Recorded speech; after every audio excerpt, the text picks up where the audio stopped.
Assalamualaikum students. I hope you all are fine. This is your video lecture for the subject computer science and I'm your computer teacher Sabrina Mushtaq. This is the first video lecture of chapter number 2, that is history of computers. आज इस video lecture में मैं आपको बताऊंगी about early counting device. ठीक है, जब हमारे पास कैलकुलेटर्स, कंप्यूटर्स या मोबाइल फोन्स नहीं थे तब जो लोग थे वो कैसे कैलकुलेट करते थे। ठीक है, वो फिंगर्स यूज करते थे, फिंगर्स पे काउंट करते थे, स्टोन्स रखते थे अपने एनिमल्स का काउंट रखने के लिए। फॉर एग्जांपल अगर 5 एनिमल्स होते थे तो वो 5 स्टोन्स रखते थे अलग से, उससे उनको याद रहता था कि हमारे पास 5 स्टोन्स है। ठीक है, रिकॉर्ड रखने के लिए या काउंट करने के लिए। सिमिलरली वो स्टिक्स रखते थे, अलग से करते थे जितने एनिमल्स होते थे। स्क्रैचेस लगाते थे वॉल्स पे। स्क्रैचेस मतलब अगर 4 लिखना होता था तो वो 4 छोटी छोटी लाइंस देते थे, तो दैट मींट कि ये 4 है। ठीक है, तो 4 एनिमल्स है उनके पास। सिमिलरली वो जितने एनिमल्स होते थे उतनी लाइंस वो देते थे। और वो क्या करते थे, रोप्स जो होती थी उनमें वो नॉट्स डालते थे, जितने एनिमल्स होते थे उतने नॉट्स डालते थे। इट इज नॉट नेसेसरी कि सिर्फ एनिमल्स के लिए, अगर किसी और चीज के लिए उनको काउंटिंग करनी होती थी उसके लिए भी वो वैसे ही यही मेथड्स यूज करते थे। लेकिन ऑब्वियसली चेंजेस आती रहती है।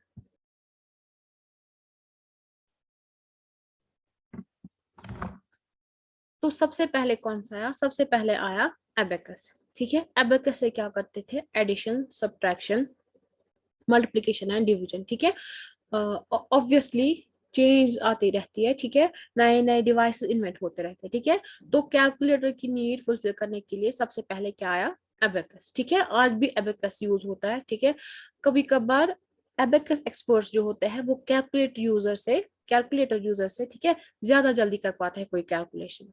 ठीक है, इतना ज्यादा इफेक्टिव है ये एबेकस। इस एबेकस में क्या होती है? इसमें रॉड्स होती है और उन रॉड्स में क्या होता है? उन रॉड्स में लगे होते हैं बीड्स। बीड्स जिनको हम कश्मीर में कहते हैं मालिक कहते हैं ना। ठीक है, वही लगे होते थे। ठीक है, अब ये डिवाइसेस मॉडिफाई किए गए हैं, इनको अलग अलग तरीके से मतलब बनाए गए हैं, वो अलग बात है। लेकिन तब जो है सब पहले जो होते थे वहां पे वो बीड्स यूज करते थे। अब आज इसमें लगे होते हैं, आप यहाँ पे पिक्चर देख सकते हो, इस तरह से होता है ये एबेकस। ठीक है, ये जो है ये एंसेस्टर है मॉडर्न डिजिटल कैलकुलेटर का। ठीक है, ऑब्वियसली इसी से स्टार्ट हुई थी मॉडर्न कैलकुलेटर की जर्नी। मतलब पहले एबेकस बना, फिर इसी तरह से नेक्स्ट नेक्स्ट डिवाइसेस आते गए। आगे मैं आपको उनके बारे में बताऊंगी।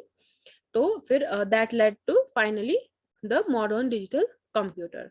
ठीक है, तो सेकंड जो था, सेकंड था नेपियर्स बोन्स। नेपियर्स बोन्स में क्या था? ये रॉड्स होती थी। ठीक है, इसमें 4 साइड से नंबर्स लिखे होते थे। ठीक है, फिर उन नंबर्स, ये 10 रॉड्स होती थी, फिर उनमें क्या होता था? उसमें जो नंबर्स लिखे होते थे उनके हेल्प से कैलकुलेशंस की जाती थी, मल्टीप्लिकेशन एंड डिवीजन।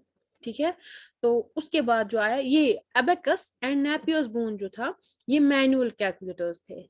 ठीक है, आप देख सकते हो वहां पे भी इनको हाथ से करना पड़ता है, फिर खुद कैलकुलेट करना पड़ता है। ठीक है, so these were manual calculators. उसके बाद आए मैकेनिकल कैलकुलेटर्स, और उस मैकेनिकल कैलकुलेटर में सबसे पहले आया पैस्कलिन। पैस्कलिन में क्या होता था? इससे ऐड और सब्ट्रैक्ट कर पाते थे। ठीक है, इसमें इनपुट देते थे, फिर वहां से इसमें आउटपुट आता था। ठीक है, लेकिन ये जो था ये मैकेनिकल थी। ठीक है, सो ये थर्ड था। इसके बाद जो आए वो भी मैकेनिकल ही थे। So this was the first mechanical calculator in the history. उसके बाद क्या हुआ? जब पैस्कलिन आया उसके बाद लेबनिज कैलकुलेटर आया। लेबनिज कैलकुलेटर का था, ये एक्चुअली था पैस्कलिन को ही मॉडिफाई किया गया था। इसको गॉटफ्रीड लेबनिज ने पैस्कलिन कैलकुलेटर को क्या किया? उसने उसको किया मॉडिफाई और बनाया लेबनिज कैलकुलेटर। लेबनिज कैलकुलेटर में क्या मॉडिफिकेशन हुई? उसमें सिर्फ एडिशन और सब्ट्रैक्शन होती थी पैस्कलिन में। ठीक है, पैस्कलिन में सिर्फ एडिशन और सब्ट्रैक्शन होती थी, लेकिन लेबनिज कैलकुलेटर में क्या हुआ? लेबनिज कैलकुलेटर में मल्टीप्लिकेशन एंड डिवीजन भी होती थी। ठीक है, ये भी एक मैकेनिकल कैलकुलेटर था। उसके बाद आए पंचेड कार्ड्स। पंचेड कार्ड्स क्या होते हैं? ठीक है, ये कार्ड्स होते हैं, इनमें होल्स होते हैं। ठीक है, ये होल्स ऐसे ही नहीं बनाए जाते, इसमें इसमें कुछ इनपुट सिग्निफाई करते हैं।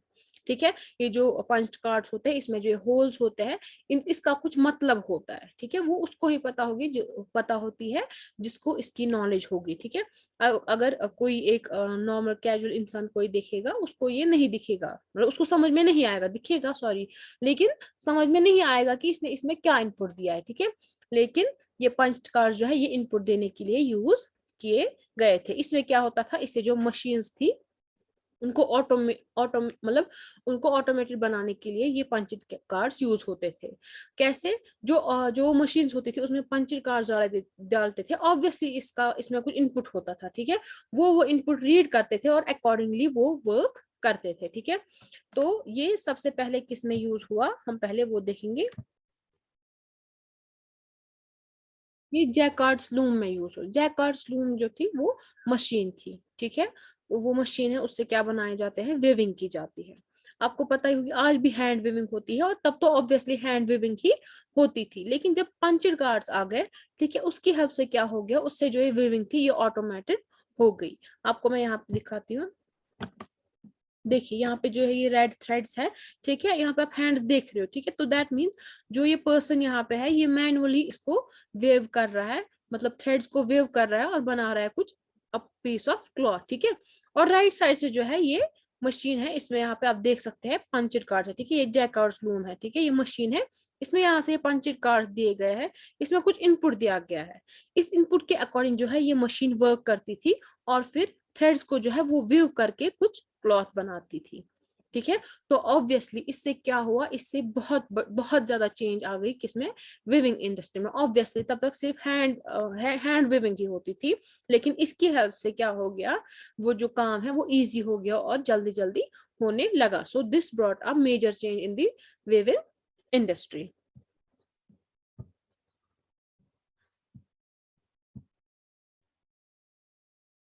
इसी तरह से क्या हो गया, इसी तरह से बाकी और भी डिवाइसेस आ गए, ठीक है, जिनमें मेजर चेंजेस थे, ठीक है। इन डिवाइसेस की वजह से क्या हो गया, जो लोग थे उनका काम जो है वो इजी हो गया और फास्ट हो गया, ठीक है। इसके आगे और भी डिवाइसेस है, उसके बारे में इंशाल्लाह नेक्स्ट वीडियो लेक्चर में मैं आपको बताऊंगी। तो आज इन डिवाइसेस के बारे में आप स्टडी करेंगे, ठीक है।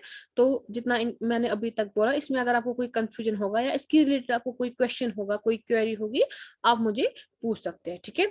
अब इंशाल्लाह नेक्स्ट वीडियो लेक्चर में बाकी के मैं आपको बताऊंगी, जैसे चार्ल्स बेबेज था, ठीक है, उन्होंने एक बनाया था difference engine and analytical engine, ठीक है, उसके बारे में हम लोग बात करेंगे। टैबुलेटिंग मशीन के बारे में बात करेंगे, मार्क वन के बारे में बात करेंगे, तो बाकी डिवाइसेस के बारे में भी बात करेंगे, ठीक है। आज के लिए इतना ही। Thank you. Allah Hafiz.